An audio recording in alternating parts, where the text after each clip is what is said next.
द्रौपदी का जन्म। पांडवों को एक चक्र नगरी में रहते कुछ काल व्यतीत हो गया तो कुछ दिन उनके यहाँ भ्रमण करता हुआ एक ब्राह्मण आया। पांडवों ने उसका यथोचित सत्कार करके पूछा, देव आपका आगमन कहाँ से हो रहा है? ब्राह्मण ने उत्तर दिया, मैं महाराज द्रौपद की नगरी पांचाल से आ रहा हूँ। वहाँ पर द्रौपद की कन्या द्रौपदी के स्वयंवर के लिए अनेक देशों के राजा महाराजा पधारे हुए हैं। पांडवों ने प्रश्न किया, हे ब्राह्मणोत्तम, द्रौपदी में क्या क्या गुण तथा विशेषताएं हैं? इस पर ब्राह्मण बोला, पांडव गण गुरु द्रोण से पराजित होने के उपरांत महाराज द्रौपद अत्यंत लज्जित हुए हैं और उन्हें किसी प्रकार से नीचा दिखाने का उपाय सोचने लगे। इसी चिंता में एक बार वे घूमते हुए कल्याणी नगरी के ब्राह्मणों की बस्ती में जा पहुँचे।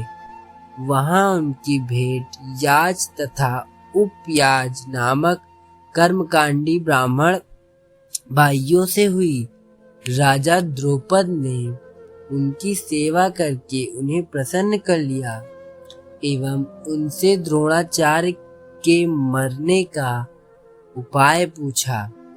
उनके पूछने पर बड़े भाई याज ने कहा, इसके लिए आप एक विशाल यज्ञ का आयोजन करके अग्निदेव को प्रसन्न कीजिए, जिससे कि वे आपको वे महान बलशाली पुत्र का वरदान देंगे।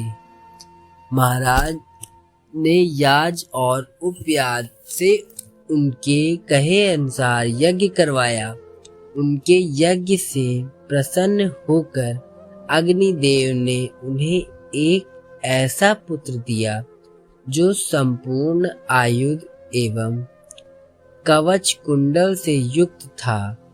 उसके पश्चात उस यज्ञ कुंड से एक कन्या उत्पन्न हुई, जिसके नेत्र खिले हुए कमल के समान देदीप्यमान थे।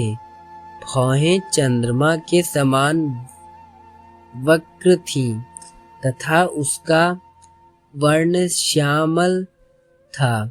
उसके उत्पन्न होते ही एक आकाशवाणी हुई कि इस बालिका का जन्म क्षत्रियों के संहार और कौरवों के विनाश हेतु हुआ है। बालक का नाम धृष्टद्युम्न एवं बालिका का नाम कृष्णा रखा गया।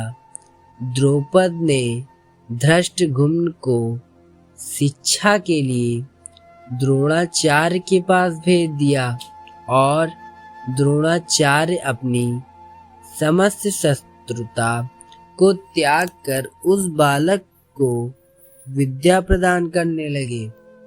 बालिका तब युवा होकर अत्यंत लवणमयी हो गई और उसी का स्वयंवर होने वाला है। उस ब्राह्मण के प्रस्थान करने के पश्चात पांडवों से भेंट करने वेद व्यास जी आ पहुँचे। वेद व्यास ने पांडवों को आदेश दिया कि तुम लोग पांचाल चले जाओ। वहाँ द्रौपद कन्या पांचाली का स्वयंवर होने जा रहा है।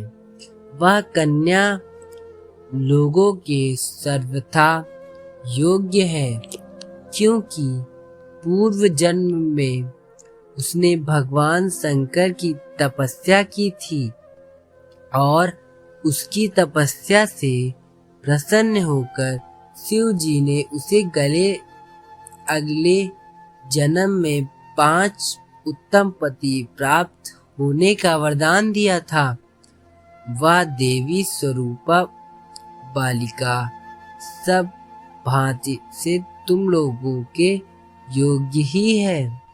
तुम लोग वहां जाकर उसे प्राप्त करो। इतना कहकर वेद व्यास वहां से चले गए। धन्यवाद दोस्तों।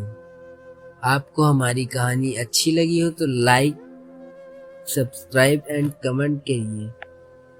जय श्री राम दोस्तों।